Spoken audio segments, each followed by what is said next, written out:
Hey, this is Danny with Metal Temple, and today I'm talking with the guys from Steel Threads. So how are you both doing? Very well, thank you very much. Hiya, happy to be here. Yeah, good.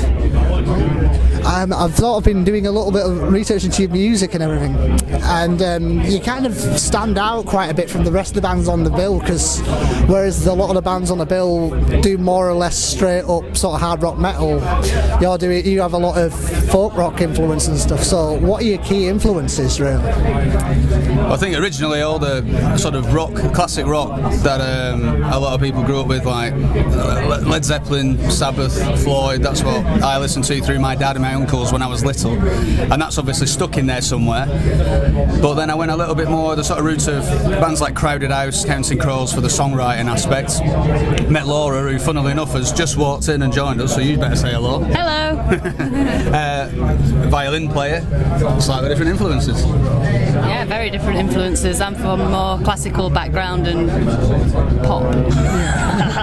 But no, I do like rock as well, but I can't say it's really an influence for me. I think I'm bringing more of the folk aspect, I suppose. And our bass player Tracy is blues. Yeah, I'm pretty much musically from a blues background when it comes to my bass playing, but I mean I've had loads of influences throughout my life, really down from everything from the Beatles up to Iron Maiden, Fleetwood Mac, everything in between, really.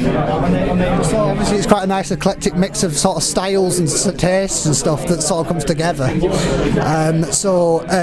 Obviously you're playing the acoustic stage today, and like I said, obviously because you're a bit of a different from all the bands playing today. What are you sort of like planning on doing to sort of stand out and everything? What do you think is going to make you stand out on the stage? I think just good music's good music. You know, whether or not it's a metal festival or rock or whatever. We all pride ourselves on our sort of musicality, if you like. We can all play our instruments and feel the music and put it over. But I think the biggest thing is that we just sort of look a bit different as well. You know, we've got it's a mixture of male and female members. It's not the sort of lineup you would expect, having a violin, an electric bass, a guitar, and a bit of a drum kit right at the front. It's kind of all a bit. It looks a bit iggle-piggle, but it kind of it works for us. Yeah, and sometimes two violins. Good point. Yeah. Obviously, one of the things that I did notice about you is obviously you got a violinist, and apart from bands like My Dying Bride, when you sort of think of rock music and stuff, you won't really think of violinists. So what sort of stuff do you think brings in? What sort of things do you think it brings into the sound and stuff? I think it brings a lot of emotion to the music. I mean, for me personally, speaking, that whatever I feel comes out of it, and then I put a lot into it. So I think it adds that depth. She's like our electric guitar player, really. Yeah. If we were more of a classic rock setup, yeah, I'd be the lead. That would be the lead guitar. And I sort of fill between the drums and the guitar bit, and Tracy fills everything else, all the bass and almost more keyboard. Sometimes I think when we're playing together, me and Laura as two violins, it gets a bit on the percussive side. So for me, I feel like I sort of bring that. Sometimes our parts are developed so that, you know, it's quite percussive as well. So without a drum kit, we've sort of subsidised, you know, we've sort of swapped. It's sort of, just from listening to your music, it's like with a lot of hard rock bands, obviously the guitar's the central point, but I think for a lot of the hooks and stuff, it comes from the violins and your music, and so there's definitely that element and stuff. Yeah. Oh, there is. I mean, I think I'm very, very into my lyrics as well, so this sort of setup gives the chance for the vocals, the melody and what it's saying to come out as well. So you've got to sort of play all the time between violin melody, vocal melody, and then me and Tracy just make sure there's something solid. And that's, I suppose, where the rock bit comes from, because rock music is the best sort of music in my opinion, because it is so absolutely full and you know what I mean, and it's sort of there's no gaps. There is when you need them, but there's no space in the sound when it's supposed to be full on. It really is, and that's what we're trying to achieve with a few members and different instruments, I suppose. Yeah, let's check.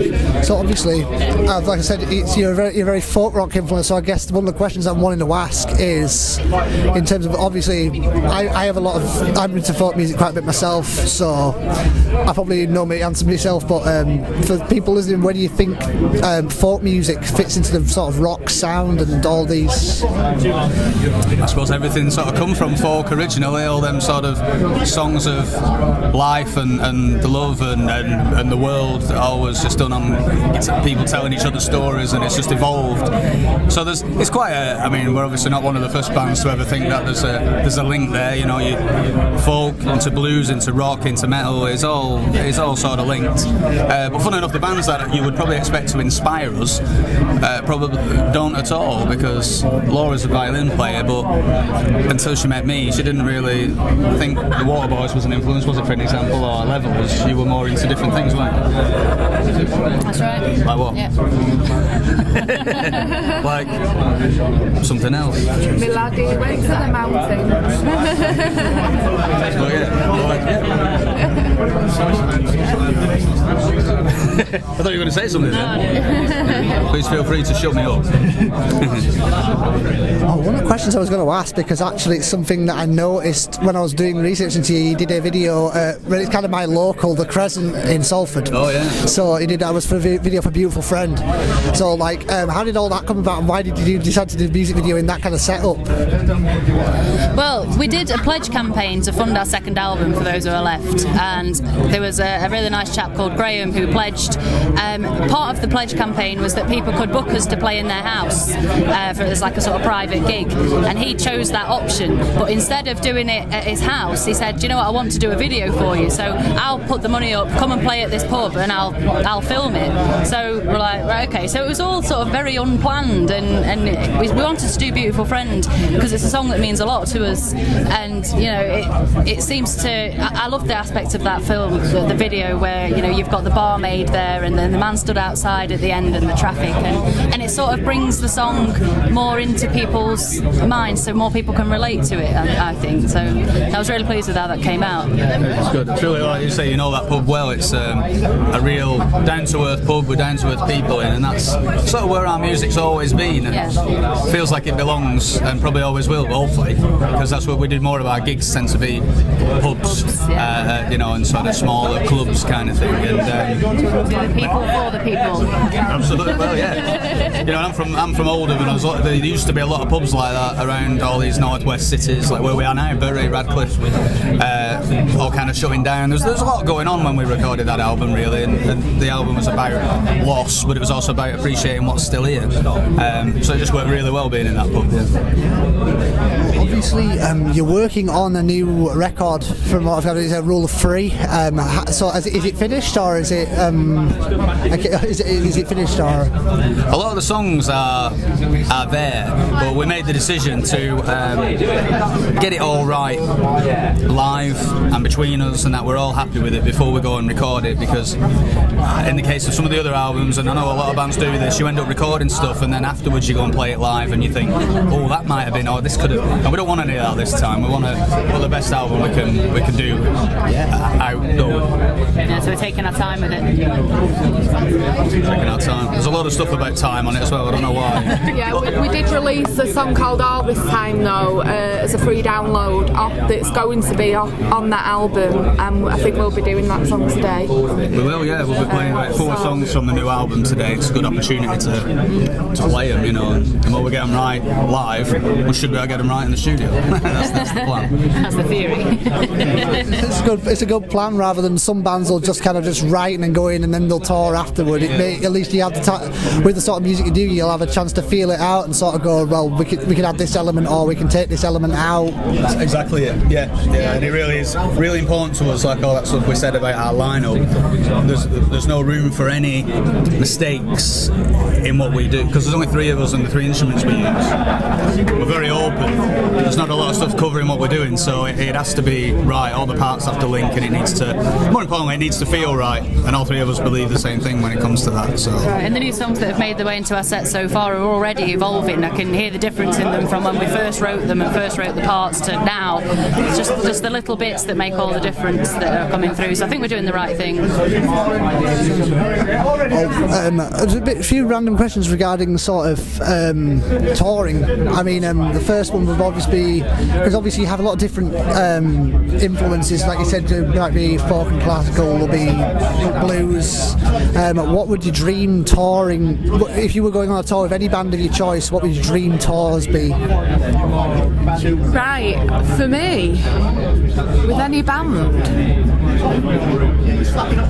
I don't know if it's a band that exists. It'd have to be a hodgepodge of, well, something like I've seen on a video that I like with Johnny Depp and Marilyn Manson, going on tour with like Marilyn Manson and Johnny Depp. So it kind of be like some kind of collaboration rather than like an actual band, like a collaboration between different musicians. We should have been on a tour bus with Johnny Depp. Yeah. That's what we got from that. That's about right. to actually musically collaborate. Yeah. Oh God. It would be a weird one, wouldn't it? Because I think Laura would probably want to support the Spice Girls. No, I was going to say Fleetwood Mac to me. Collaboration-wise, it wouldn't be Marilyn Manson, maybe Johnny Depp. It'd have to be someone like Jimmy Page. Yeah. For me anyway. Jeff Beck or Jimmy Page. See, I used to always say Zeppelin reform and we're the support, but I don't know. Even though I don't play the drums anymore, that's what I was when I was a kid, and I always wanted to be like John Bonham, so I probably want to be in Led Zeppelin rather than support them, which is, I know, a bit unrealistic and a bit selfish, but I think like Laura said, someone like Fleetwood Mac would probably be an ideal, because they're such a good mixture of, you listen to their albums, there's a bit of pop on it, there's a bit of blues, there's rock, they don't go very heavy, but it's not lightweight either, it's all really well written and clever stuff, so that would be sort of an ideal support. I don't know, would you like to tour with Johnny Depp as well? Not really, no. I just got it in my head of singing with Stevie Nicks. I'd love to do that. I don't know. So they're probably more of a common band to us than any other, because the early Mac, which is Tracy's stuff really, and it's Peter Green, the early blues. Definitely Peter Green. She loves all that. Fleetwood Mac, the earlier Fleetwood Mac. This as well. Is there any touring plans for yourselves, like in the near future, where people catch you live? We're constantly gigging, so there's not like a tour schedule or stuff where we'll hit a load of dates and then disappear for a bit and then come back. We thought a few years ago about trying to do that, and there are merits to it, definitely, but like we said earlier, we're the sort of band that belongs more in your real ale boozer, sat in the corner playing type of thing, and we've managed to build up over the last few years a good set of pubs all over the UK where we can go and play, we get paid, we get respected for what we do, we play all our own music with a few covers, so I think there's no plans to really change that at the moment. We're just going to carry on doing it, and all the dates are always on our website, steelthreadsmusic.co.uk, and if you go on the facebook.com/steelthreads, we're always moaning about what we're doing, and we're always interested in playing festivals as well, aren't we? Absolutely, yeah. Are there any cities or areas that you haven't really covered, or in terms of festivals and everything, that you wouldn't mind doing yourselves? I don't know about which festivals as such, but we are trying to conquer York and Yorkshire at the moment, because that's where I live, and also we're sort of looking towards that area at the moment specifically, even though we go around, mainly in the Midlands or anywhere, but I would say we need to conquer Yorkshire.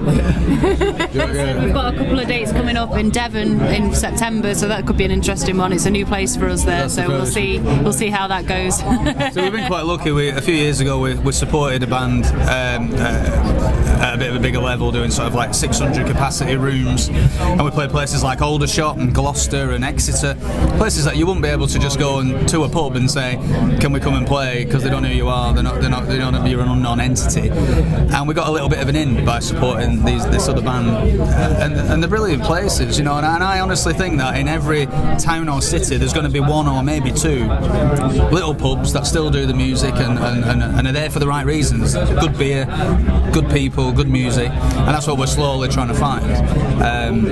But personally, I'd love to go to Ireland and do it. I did it years ago just as a solo thing. I think this band would go down brilliant. It's just so expensive now trying to get over there and just all the logistics, and you know, we haven't got a lot to take, but it's still a bit of messing, you know. You've got amplification still, and so that would probably still be an issue with a lot of bands might still all bands have to face that sort of stuff. So yeah.